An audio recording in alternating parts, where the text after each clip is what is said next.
Hi, everyone. Thank you so much for tuning into another episode of the Commitment to Growth podcast. This is your host, Mariana, speaking, and thank you so much for tuning into another episode of the show. Hi, everyone. Welcome back to another episode on the podcast. It is so lovely to be here.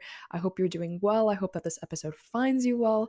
Thank you again for choosing the Commitment to Growth podcast as your daily listen and your daily source of personal growth, because I am really excited about this episode as I am about all other episodes. But this is a conversation with an individual that radically changed my life, I can say, ever since this conversation, and radically changed my approach to my relationship with myself, how I meditate, how I view emotions, how I allow myself to process emotions, all that good stuff. So I am super excited to be sharing this episode with you, and I hope that it inspires you a little bit to explore your emotions a little bit, because I think that emotions are something that we are always more scared of than we think we are.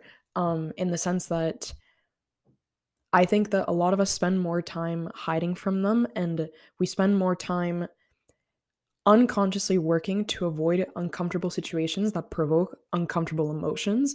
And I don't think we realize how much we do this and how this aspect of how we run our lives is actually hindering us from living some incredibly meaningful and incredibly powerful experiences that we could have if we just opened ourselves up a little bit to feeling and experiencing and sitting with the feelings and the thoughts and emotions that we experience on a day-to-day, because it's such a inherent part of the human experience that to shy away from it and to run away from them and to avoid discomfort at all costs, the discomfort that comes from emotions, is just not a way to live. And so this conversation, this concept of embodiment, really changed how I have chosen to approach emotions and how I view them as a part of me and a part of my human experience,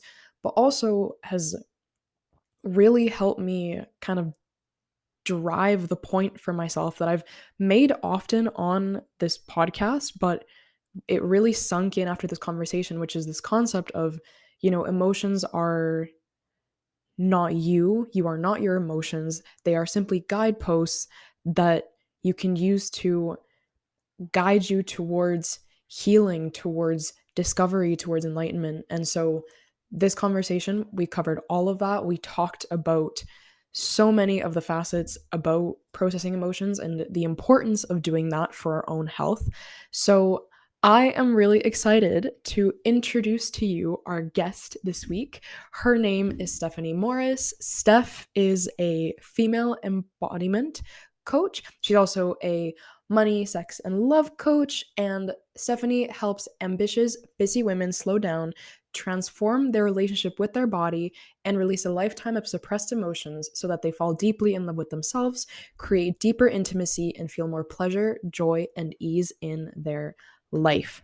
Now, I know that Steph, her title is a feminine embodiment coach. However, I want to emphasize that the conversation that we had today in this episode applies to anyone and everyone from all genders, all walks of life. And so, if you are on your healing journey, if you are in the process of exploring your emotions and building a better relationship with them, then this episode is for you. And I hope that it touches you and changes you as much as it did me.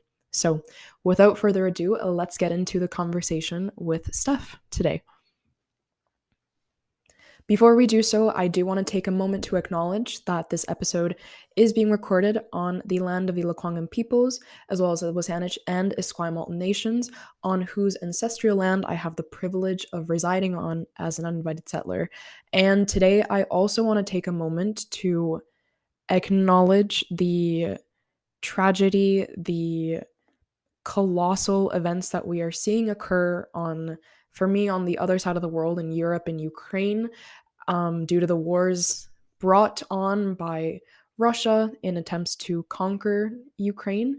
And if you are listening and you are somebody who has family there, or you are in some way directly or indirectly affected by the events that are happening there, I want to extend my hand to you. I want to tell you that I am holding you in my thoughts and in my prayers. And I hope that if you are listening, you are also committing to educating yourself about what is going on in Europe right now, to finding ways to help Ukraine to understand the root of this potential war that we are seeing play out, and really reflect on what this event reflects about the world at large, because I truly think that all catastrophic events like this one are a direct reflection of the level of consciousness and the level of collective healing and the level of empathy and understanding that as humans we have for each other.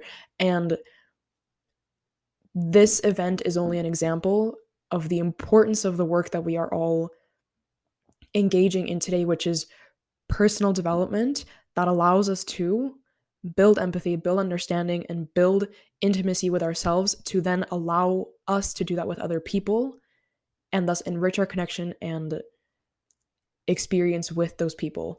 And so I encourage you to keep learning, to keep educating yourself about what is going on the other side of the world. Keep encouraging others to do the same. Find out ways that you can support, donate in any way that you can, because Ukraine needs it. They need our support right now, and we all need to show up, even if it is not directly impacting us, because in one way or another, it will, if not already, indirectly impact us in some way eventually. So that's on that this week. And now on to the episode for today. Steph, happy Tuesday. Welcome on the show. How's it going? Thank you for having me. It's good to be here. Yeah, going good so far. How about you? It's great. Thank you. I'm really excited to be talking with you today and to get to hear everything that you're up to off of the podcast. Why don't we dive right into it today and tell us your story. Tell us about Steph. Tell us about who you are, and everything that you've done to get to where you are today. Awesome. Well, Big I'm question. Steph. I'm based in Toronto. Yeah, where do we begin? Do we go for the long or the short? We'll see. We'll see what comes out. But yeah, I'm based in Exactly. Toronto. I'm from the UK. I am a free-spirited soul. I love to travel, and that really has shaped a lot of my life through traveling and going to different places. I am a reformed hustler. I used to hustle and be obsessed with working and have no boundaries.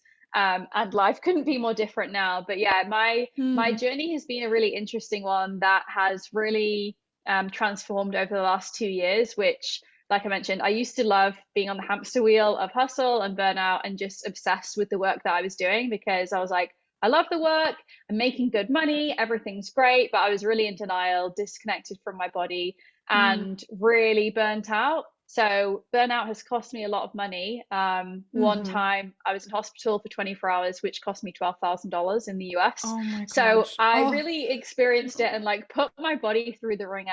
But about 2.5 years ago, things really sort of took a turn for me, and when it started to affect my relationship, my love for work, and of course there's two parts to a relationship, so this is just my ownership of my side of things.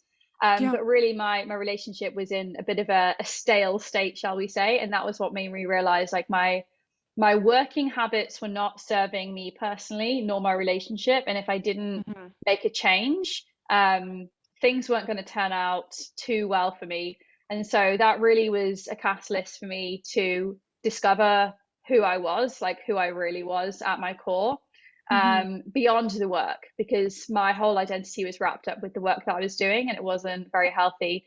And so that led me ultimately, there's like a long journey in between, but that was the catalyst that got me onto discovery of myself and this journey, which led me to learning about masculine and feminine energies, which led me to discover embodiment and breath work and hiring my first coach. And that was the thing then that changed everything for me. And I was like, wow, my whole life has changed in terms of how I feel and how I show up.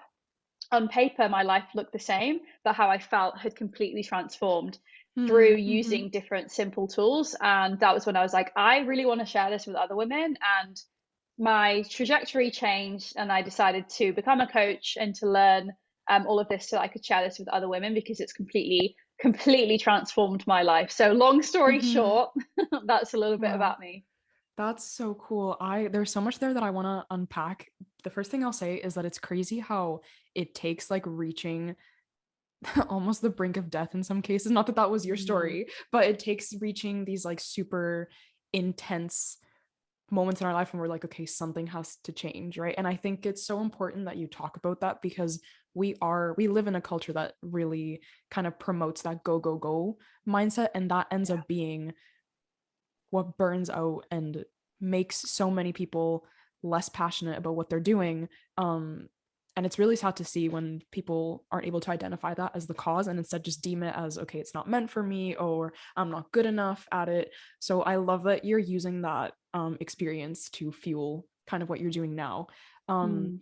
what I want to ask you first, because there's so much that I want to unpack here, but were you into breathwork and embodiment before you came across that, or was that just something that you stumbled across after that experience in the US? No, Mm-hmm.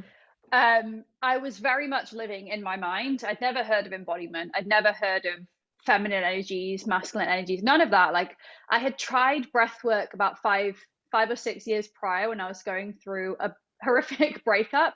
That was Mm-hmm. when I first discovered breathwork and meditation as a coping mechanism, like literally to get Mm-hmm. through each day. But then when my life seemed fine and I like met my current partner, I was like, everything's good. I don't need those things anymore. So I really hadn't explored them or had a relationship with them. I was living purely in my mind and really concerned with productivity, getting shit done, living by my to-do list. I didn't really have a morning routine. I would get up and jump onto Slack at like 6 a.m. and just literally get into work, and sometimes work for like 12 hours, eat Oh lunch at my God. desk, not Yeah. like walk my dogs a little bit, but it was very unhealthy. But it is really hard when you're in that state. It's hard to imagine a different way for you that will work for you. You see other people like flowing around, and you're like, works for them, not going to work for me. And that was really the state that I was living in. So I really had no idea. But I am obsessed with growth. Like, I've always been really into, since I discovered personal development. I love it because I really want to just like better myself and like be a better person and partner and friend to the people in Mm-hmm. my life. So once I discovered embodiment and the different tools, and especially working with a coach, I just was like, lightning speed, let's do it, let's make it happen quickly. So for me, Mm-hmm. everything shifted within 3 months, because I went Wow. all in and was committed to it. And it just happened really quickly because Mm. I made it happen really quickly. Okay. So you said you went all in. I mean, that's a huge transition from being where you were into like this completely new territory of doing maybe the opposite of what you were doing before, if that's like safe to say. So Yep. what was that like, going all in into something and then going through the process of uncarving who you were underneath the conception that your worth was tied to your work? Like, what was that like? Was it painful? Was it, I'm assuming it was Mm, challenging. Like, can you mm. describe what that journey was for us? Um, painful, challenging, Mhm. confronting, lots Yeah. of tears. Like, for me, the thing that I didn't realize was how disconnected I was from my feelings and my emotions. So when you Mm, start to slow down and really connect with your body and allow yourself to feel and embrace the emotions, it is almost like opening the floodgates a little bit. Like, the tears will come. I felt a bit more like irritable and reactive to things, but that was just part of the journey of like stepping into being a full spectrum human, allowing myself to feel mm, the range of emotions that we are supposed to feel as human beings. So it was a messy journey, like, don't get me wrong. I wouldn't change totally. it for a world. And the thing that I learned really quickly was like, the moments of chaos and the challenges were so needed for the breakthroughs and for the transformation and for things to change in my reality. So I started Hmm. to, with time, embrace those. Even now, when I have like a Yeah. breakdown day, part of me is like, why? And the other part of me is like, trust that this is happening for a reason, and there's going to be some beautiful clarity on the other side of it. And that Yeah. perspective shift I was able to make with time, and it was really, really beneficial. Totally. I think that's one of the most challenging things to come to terms with, right? Is like the pain is worth it in the end and it will bring you something good out of it. For me, that's been probably like one of the hardest parts of my personal self-development journey is like, how are you befriending pain and Mm. approaching it with openness versus like running from it, right? Mm. So Yeah. yeah, absolutely. So can you tell us then, as you made your way into this space now, what is embodiment and what does it mean to be a full spectrum human? Mm. Embodiment really is when we are living in our full capacity as Mm-hmm. a being. So it's when a lot of people live only in their mind. So they're focused, they're living from the neck up essentially. And embodiment is when we are living and embracing our mental capacity, yes, our physical body, as well as our emotional and energetic body. So it's living in all of those and being connected to all of them. And being a full spectrum human is allowing ourselves to feel all of the emotions and feelings, even the ones that we have been told are bad, such as like rage and anger and like sadness, resentment, all of these things which we're told to suppress and deny because they aren't good or healthy. Mm-hmm. And that's completely false. And the other part to that as well, where I think the law of attraction has kind of screwed people a little bit, and like manifesting, people believe that, well, if I feel those emotions, if I feel sadness and anger and rage, then I'm going to attract more of it into my life. And that is actually not the case at all, Mm, because when we suppress and deny our emotions, we're suppressing and denying a part of ourselves, and that creates this like shame cycle where yeah. then that gets like stored within our body. So a lot of people, and I see this with people when they're trying to like manifest something, they have suppressed and denied that they don't even know what's underneath there. And then they're wondering why their manifestations or why these things aren't coming into their life. And it's because there's like these whole bricks of like frozen emotions and energy that's stored within their body that's unconsciously blocking them, that they're not aware of. So this is why it's so powerful, not only for attracting things into your life, but for your health as well. We know that if you emotions get stored in the body and they can manifest in different ways and create different illnesses and these sorts of things, and long term you're going to be dealing with it at some point. So it's much healthier to learn to be with your emotions, to process them and allow them to come to a completion in the moment, than to deal with it in an explosion in like 5 or 10 years, or however, whatever the timeline is for you. Mm-hmm. I don't think I've ever heard of, honestly, an embodiment coach before I met you and before we decided to do this, but I've also never looked at emotions and kind of the human experience from only the neck up, like you described it. So I love that. I love that approach to the human experience, and I think that's so important to remember that like it's not about being in control up here all the time, right? It's like embracing feeling all of it everywhere, right? Like as much as when it comes to negative emotions, that can hurt and it can be scary to kind of give in to that. Mm. It's what allows those emotions to kind of, I guess, finish their cycle, Yeah. if that's the way to put it, right? Yeah. um the other question I wanted to ask you is, what is the, so you made your journey into embodiment. What does that look like and feel like when you are embodying those emotions that are um coming through, that you're experiencing, and especially after they've been suppressed for so long? How do you Mm. embody them to then allow them to like release themselves? Mm. Really, it's meeting them with love and compassion. And the more that you embrace those, especially like the ickier emotions, or they feel a little bit that way, the more that you embrace them and welcome them in and show them love and compassion, the quicker you can then start to release them and to complete them. So at first, it seems like this really scary thing, but it's not. Like, really, when we're showing our sadness or our anger love and compassion, we're showing ourselves love and compassion, and it just makes it easier to kind of process and work through. And when we do that, it's just part of being a human being at the end of the day. Like, we aren't robots. We're not in an Amazon factory like with these machines. Like, we aren't those things putting, do you know what I mean, like putting Yeah. things to work. Yet we are almost programmed to believe that we're supposed to be like that, yet we're not. And so we can look at like animals or babies of how they respond and like engage with Mm, the world. And that's what we're supposed to be coming back to. Yet in the society, because of all of the patriarchy and just like what is celebrated in our society, we are told to like deny and suppress a lot of things that make us human and that make us unique and special. So it's such a shame, but there's definitely a mhm. revolution happening. There's a change happening, and it's really good to see, because when we're connected to our emotions, when we're connected to all the parts of ourselves, life becomes, we get to create and feel more ease in our life. Because Mhm. if you are tapped into your emotions, if you're connected deeply to your body and your intuition, you can really use that to guide you and to make sure that you're creating a life that's in true alignment with yourself. If you're not, if you're disconnected, then you're not able to tap into that. So we see people who self-sabotage, or who are huge into like procrastination, or they just self-destruct. And I really believe that's because there's something going on inside that they're not aware of, and that is then controlling their life. And so Okay. I love the Carl Jung quote, which is, until we make the unconscious conscious, it will direct our life and call it fate.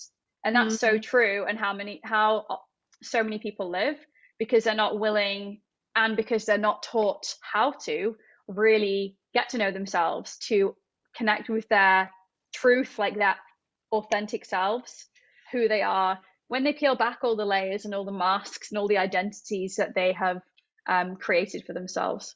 Yeah, absolutely. I love that you brought up that Carl Jung quote, because one of my favorite ones that I've been hearing recently, or that I heard recently, and I have like recently started to like use as my mantra, is you have to love the thing that you're trying to change. And I think Mm, that really applies to what you're doing too, because like you mentioned, meeting those emotions with compassion and understanding that they are just emotions, they don't embody who you are. They embody you, you can embody them, but um it's up to you to decide like what kind of relationship you end up building with them and how you use them to as signposts to guide you, right? So yeah. And how then, oh transformation sorry. comes, sorry, transformation comes Yep. from love. Transformation doesn't come from shaming. And so many people are Yeah. stuck in that shame cycle and then wondering why they're not creating the change that they desire. Yeah, totally. I wanted to go back to that actually, because you mentioned that as it relates to the law of attraction. And when I heard about it and when I got into it, I had a very similar experience to what you first described, is like the I feel sad right now, but I need to shift that, because otherwise that's what I'm going to be bringing into my life, right? But like you mentioned, it's not only suppressing, but that's like pretty much like a parallel of toxic positivity, right? Is Yeah. that like I need to always be super light and beaming and stuff in order for that to come into my life. But in reality, I think, like you said, it's building that, I guess, friendship with those emotions and allowing them to serve you to highlight what is going on underneath that is more powerful. So how would you then tell somebody who is afraid to feel those negative emotions because of what they're going to bring into your life? Like, what would you explain is the benefit to actually feeling them to then fuel the manifestation part, if that Mm. makes any sense? Yeah. Yeah. So the benefit to feeling them is that they no longer control you. Yeah. And Mm-hmm. you really do. So the whole concept around emotions living in your body is stems from the work of Peter Levine, who's created this thing called somatic Mm. experiencing. And if you look at animals, if like an impala is being chased by a lion or something, you see it like running, it's in fight or flight, and then once it's out of danger, it will usually shake, like completely shake off. And that is Right. literally it Yeah. shaking off all of the like cortisol, all the shit that's going on in its body. It's like releasing it, shaking it through its system, allowing Mm-hmm. it to come back to like rest and digest, back into the parasympathetic system. Mm-hmm. And that's essentially what, as humans, would be very beneficial for us to do. Yet we don't, because we're not, most people in the world, like even doctors and so on, are not trauma informed. So they don't fully understand how Mm. trauma works in the body. And what Peter Levine shares is that if these emotions and these situations and trauma don't come to the completion, they are getting stuck in our system. And that's when illnesses and different things create. So by like, you can do like shaking and different movement. And then this is where we come back to embodiment, which is breath, movement, using sound, and having your awareness on your body to feel and to process, allowing these things to be there so that you can complete them, so that you can feel them, allow them to pass through your system, and then they're no longer controlling you, they're no longer directing your life. And you also realize there's no real need to be afraid of them. They're really there to serve you and to guide you, to make decisions and to kind of stay on the right track that's meant for you. Gotcha. I think that's brilliant advice, because I think like when we can remove that block of because I'm feeling this and that's what I'm going to manifest, it's no, because you feel this, then you are gaining control over what you can then redirect your energy to, right? So I have one more question for you before we dive into your journey as an embodiment, or what you do as an embodiment coach. And that is how, so you mentioned that you're a recovering workaholic. So how has your life changed now? Like how are you not practicing being a workaholic? No. Yeah, that's a great question. And it's really important as well to share that on paper, like my life doesn't look any different, yet it feels completely different for me. And that's, I think, the huge thing that women need to realize as well, is by slowing down, by releasing the hustle, by being connected to like your feelings, your emotions, it doesn't mean that you have to completely transform or change your life. So for me, what that looks like is much stronger boundaries around work and play, really making sure that I will never ever back to back calls anymore. I used to have calls back to back 5-6 hours. I would never back to back any calls anymore. I will have like at least half an hour to an hour in between calls, so that I can reset my energy, so that I can nourish myself fully in all the ways I need, through nutrition, through healthy foods, but also through breath, movement, dance, whatever I need in the moment to kind of reset and release any energy that I've taken on. Sleep is a huge one for me. I used to be in denial about how much sleep I needed. Like 6 hours, I was like, that's enough. I'm thriving. Now I get like a solid 8 to 9 hours sleep. I think a lot of people are sleep deprived and in denial about it, but that completely, I mean, that alone changed so much for me.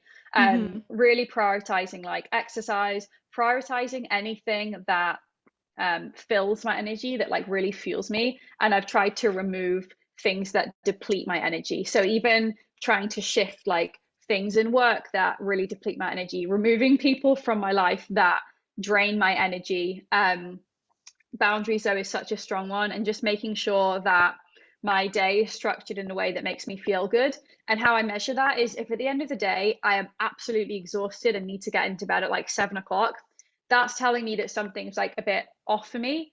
I don't want to be completely exhausted and drained at the end of the day. And the same thing at the weekend. Like if I need to spend a day in bed at the end on a weekend, that's telling me that something's off and I'm going to adjust for the next week. And that used to be a pattern for me, that I would have to spend a full day in bed every weekend to recharge. And then I had like no life, no social life, nothing. And it just was not worth it. So I really keep track. I do journal and keep track of these things as well, and just check in with myself and make sure I have the time to actually ask my body, how am I feeling? What do I need?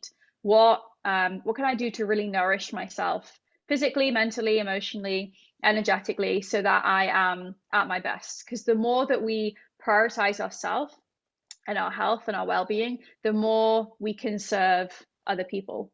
I love that you said that, and also the fact that so many of those changes were things that they can be hard to implement, especially if like you are really like your worth is very tied to your work. But I think that taking breaks and taking time for yourself is something that is framed as so hard to do. Like you have to take hours in a day if you like really want to feel like you're getting your self-care in. And as much as that is important once in a while to like have more than 10 minutes that is just for yourself, and it can be really hard to schedule in if you're a busy person, I love that so much of what you changed was simply boundaries around the basics, like sleep, nutrition, a couple minutes between your meetings to like reset, make sure that you're doing okay, so that then you can offer your best self to the people that you're working with. So I think that's a really good takeaway for people that are listening, to just like realize that it's not this super complicated formula. Like as long as you have the intention and the boundaries with yourself to just focus on the basics and reinforce those as much as possible, you're gonna feel so much better in just like those areas, right? Because they're so impactful for everything else. So So let's shift now into what you do as an embodiment coach. So after your experience learning embodiment and learning from it everything that you took away, what do you do now as a coach for women on their journeys? Yeah, great question. So I work with ambitious, busy women who are in the same patterns that I used to be in, and I really help them to slow down, which requires me guiding them back into safety within their body and Mm, reattuning themselves to their internal world versus always being responsive to the external world. So I use breath work and different embodiment tools to that. I help them to release a lifetime of suppressed emotions over the time that we work together, using again different tools, different embodiment and somatic release practices. And I help them fully trust themselves and to fall deeply in love with themselves.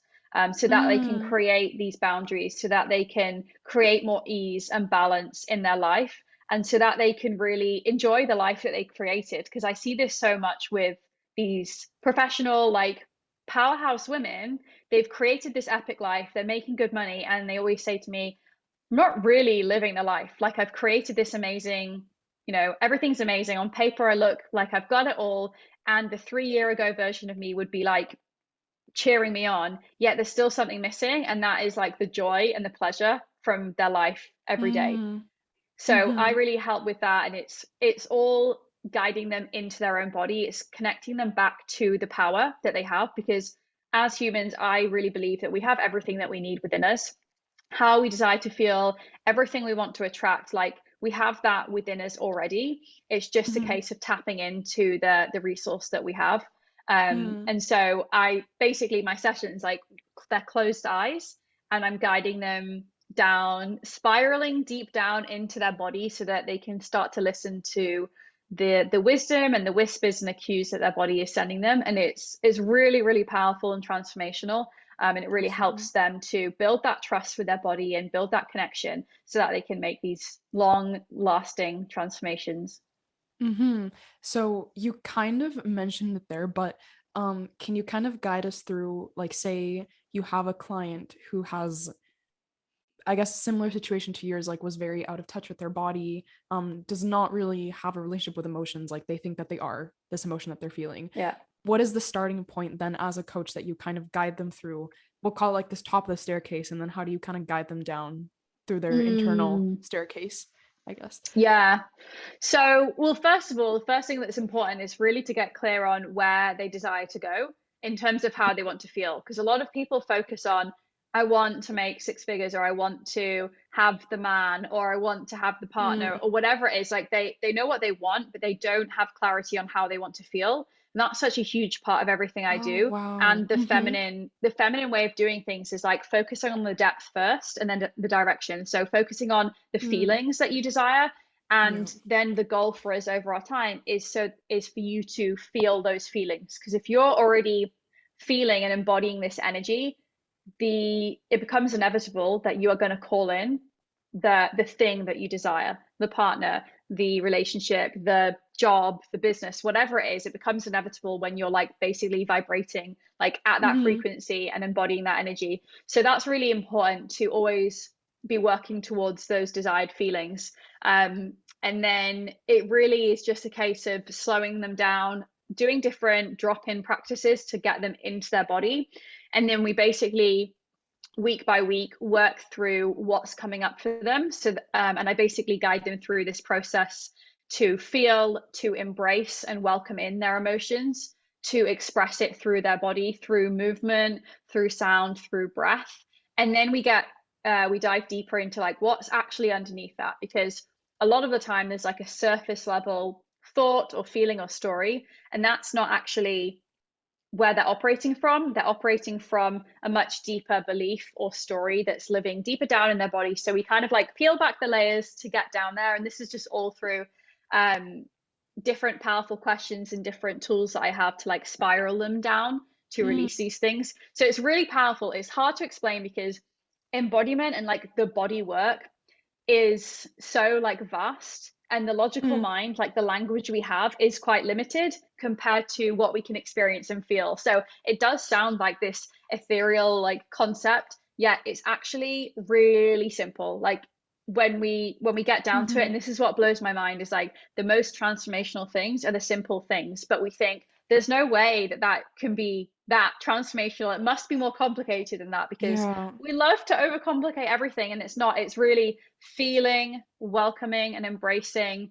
expressing, and then uncovering what else is there, and using the breath, movement, sound, making sure your awareness is on your body, and these sorts of things to kind of dig deeper and release through the body as well.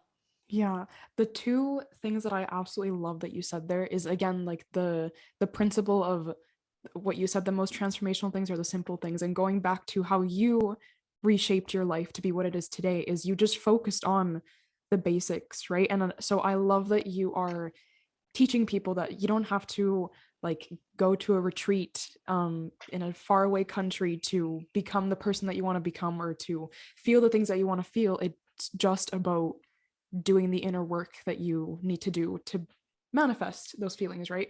And the other thing that I love that you said is that people see what they want to achieve, what they want to have, but they don't feel it. And I think that's such an important component of manifestation and visualization, is because it's really easy to tell yourself that it's going to feel like a certain thing when that's how people are describing it to you. Like just because somebody told you they made 6 figures off of a certain business deal, for example, and then you want to mirror what they did, it doesn't mean that it's going to bring up the same joy for you or the same fulfillment for you. And I think that's such an important question to ask ourselves when we are going after a thing, is like, am I seeking it because somebody told me it's going to feel a certain way, or is it because I actually want to feel that way myself, or how do I want that experience to like feel for me, you Yeah. know? So And we can also use that to guide us. So just to use that example, if someone's like, my goal for this year is to make 6 figures. Well, getting clear on why, okay, so why is that? Like, what feelings do you want to feel? Is it because you want to feel successful, or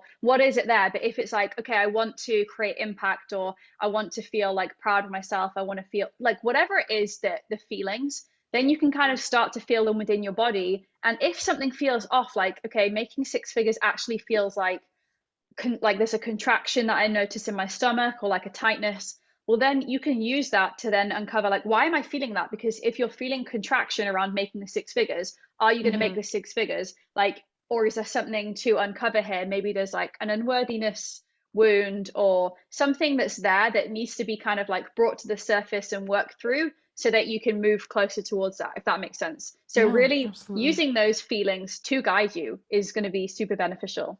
Yeah, absolutely. I think that's so important. And again, like not shying away from those negative feelings that we perceive to be negative, because in the end, like just because like that the fact that they've brought up that feeling for us is an indicator of something important to pay attention to, right? So I love that that's how you're And approaching your help with women, for sure. yeah, and Mm-hmm. we've labeled those feelings like good and bad, but really they're just feelings. They're Like just feelings, one yeah. maybe feels like a contraction versus an expansion, but humans have given it a label as bad or negative when that's not actually how they are. Like they just are.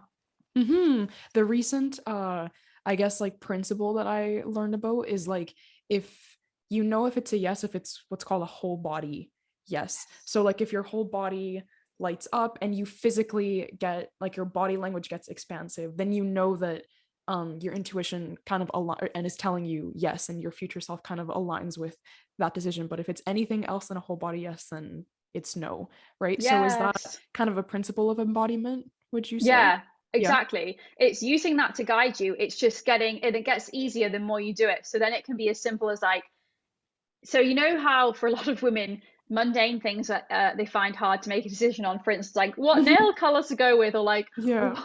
what meal to eat for dinner. Like obviously you can then use it to make those decisions, because your body, in the same way, it knows what it needs. It can self-heal. It can really guide you. So it can guide you.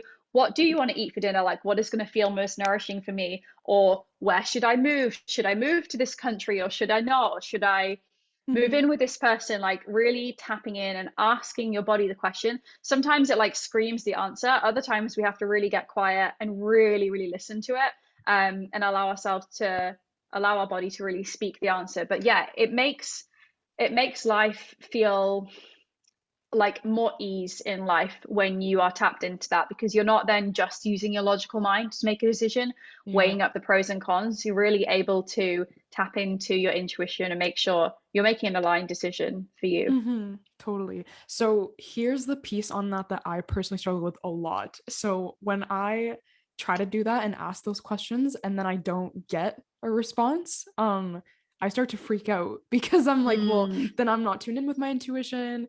What is this? Like what's blocking it? I start freaking myself out. So then what would be your advice to people who are going through something similar? Like when they don't hear an mm. answer, what's the next step then?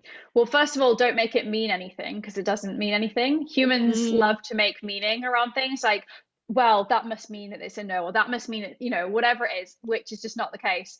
And then the okay. second thing would be to really get a lot, kind of put it to rest and Okay. give yourself like a like a timeline of when you want to make that decision by, and then commit to doing a different or the same embodiment practice, like an embodiment practice for the duration of that timeline. So maybe it's breath work for 5 minutes a day for the next 5 days, which is when I need to make the decision by. Because Okay. when you breathe, you really tap in to your core.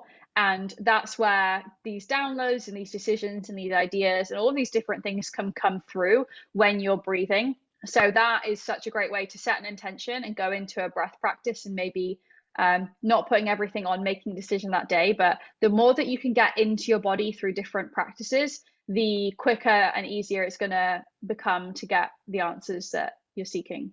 Okay, gotcha. Noted. Because that's an area that I always freak myself out in, but it's a really good reminder that we do have a tendency of just like making meaning of everything, right? When it's just like a thing to either work on, or that it's just that you're not, I guess, like in the energy space to get what you're seeking, right? So, Exactly. So a mhm, question actually for you would be like, when you're trying to make that decision, how in your body do you actually feel versus mm, how in the mind? Like, were you working beforehand and then you're like, here's the question for my body? Like, what are you doing up until that?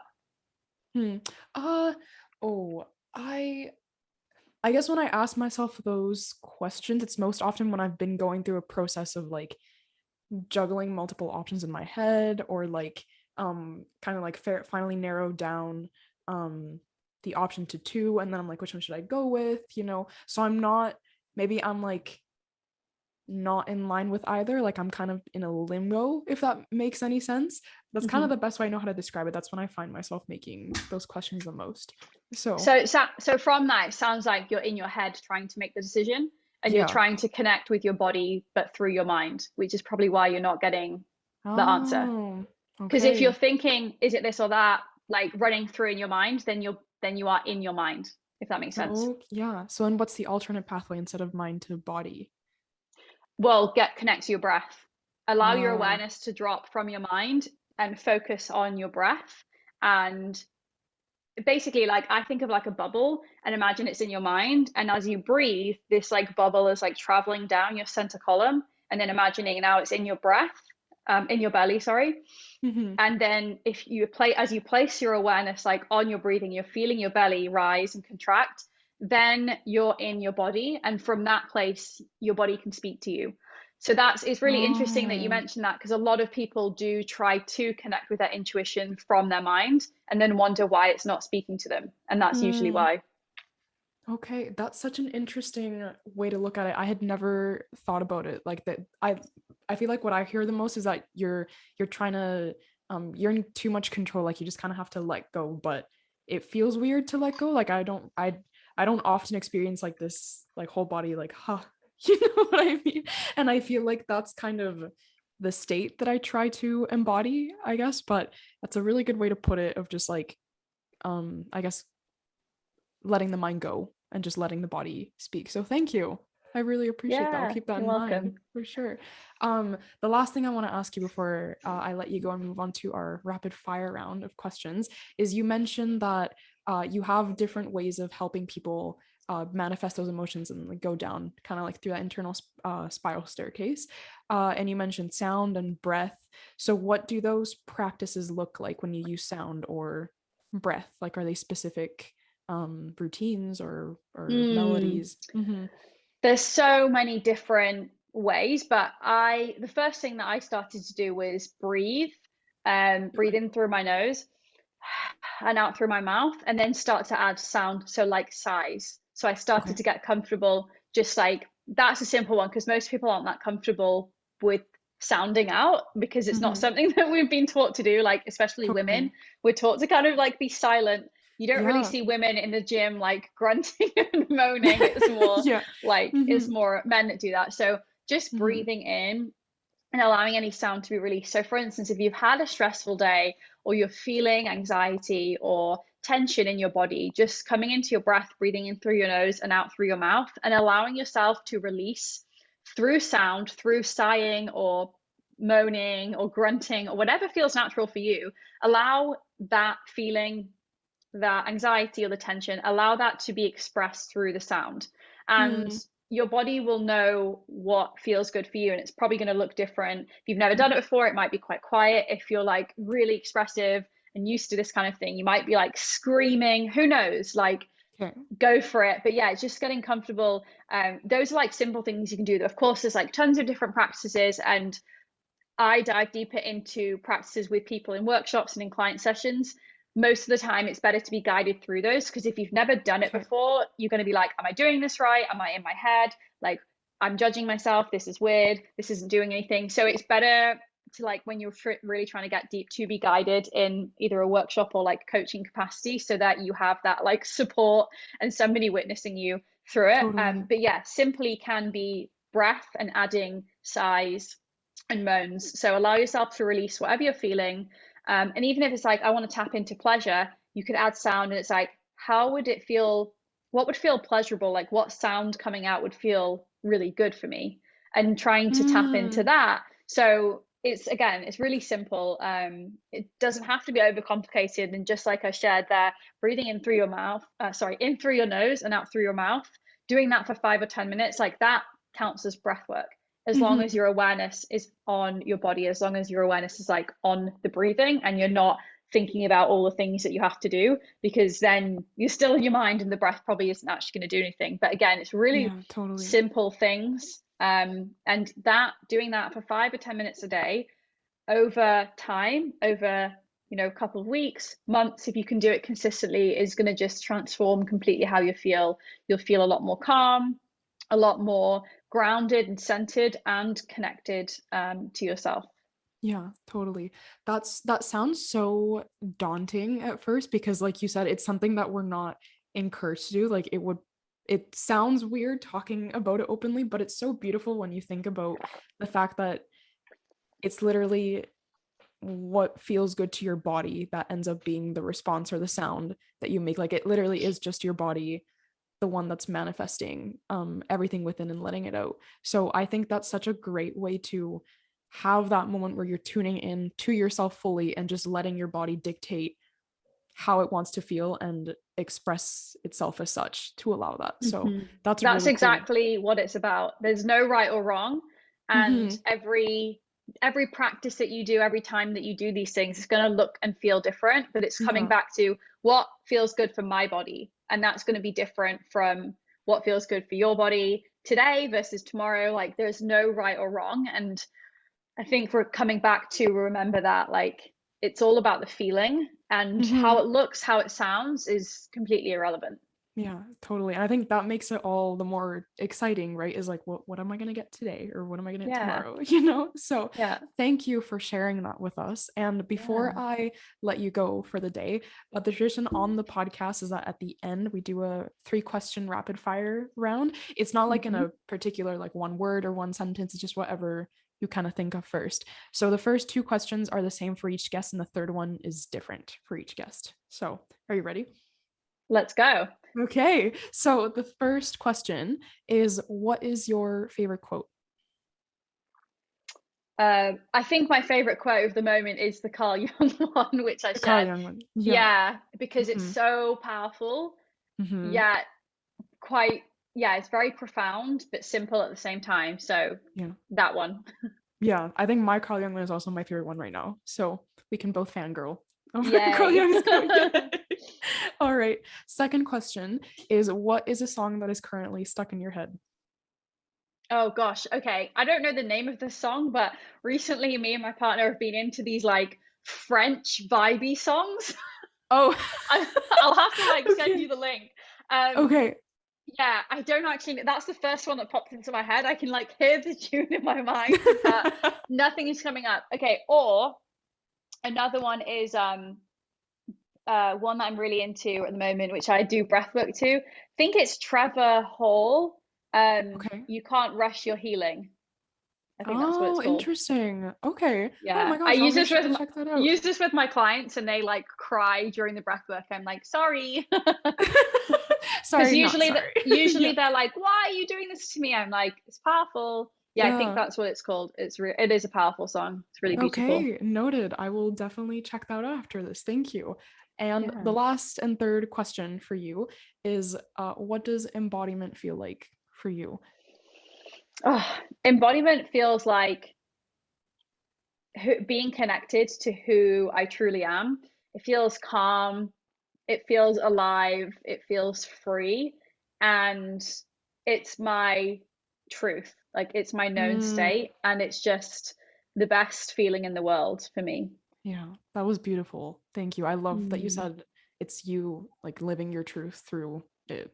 That's how you know that you're doing something right with what you're doing, you know? So Yeah. thank you so much, Steph. And can you tell our listeners where they can find you after this episode? Yes. Well, thank you so much for having me. Yes, I can Mm-hmm. be found on the gram. On Instagram Mm-hmm. is the place to be. My handle is I am Steph Morris. I hang out there a lot. I also have my website, which is stephmorris.co. So I would love to connect with all of the listeners. You can let me know what you've enjoyed about this. I'm always down to chat on this topic. As you can tell, I'm obviously passionate about it and could talk all Mm-hmm. day. So I would love to connect over there.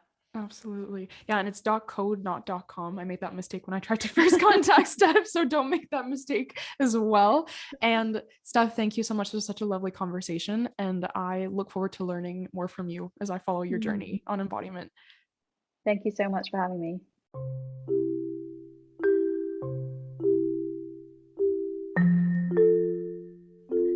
Thank you so much for tuning into this week's episode, everyone. I hope that you enjoyed that conversation with Steph and I. It was incredible. She dropped some amazing knowledge on embodiment, how you can use embodiment to better your relationship with yourself, and why it is so important to embrace those emotions and use them as signposts for us to have a richer human experience. So I hope that you were writing stuff down, that you were engaged, that you were listening, and that you rewinded if you needed to listen in on all those quotes. If you didn't, don't worry, because I will be posting some of them on Instagram, so you can check out clips from the podcast and any other podcast updates and any other content I create on at Commitment to Growth podcast on Instagram. You can also follow me on TikTok for clips that I post of the podcast as well. It's at Mariana Jimenez, and the spelling for that is in the comments and the show notes of the show. You can also shoot me an email. It's commitmenttogrowthpod@gmail.com if you're interested in being a guest, or if you have anything to share as it pertains to topics, or if you want to share your experience that you had as it relates to an episode, what you thought about it, suggestions you have for future ones. Shoot me an email on there. I'm super happy to connect, or DM me directly on Instagram. And that is it for this week. I hope you have a lovely rest of your week. Stay healthy, stay happy, keep going, keep moving forward, stay strong. And until next week, have a great rest of your day.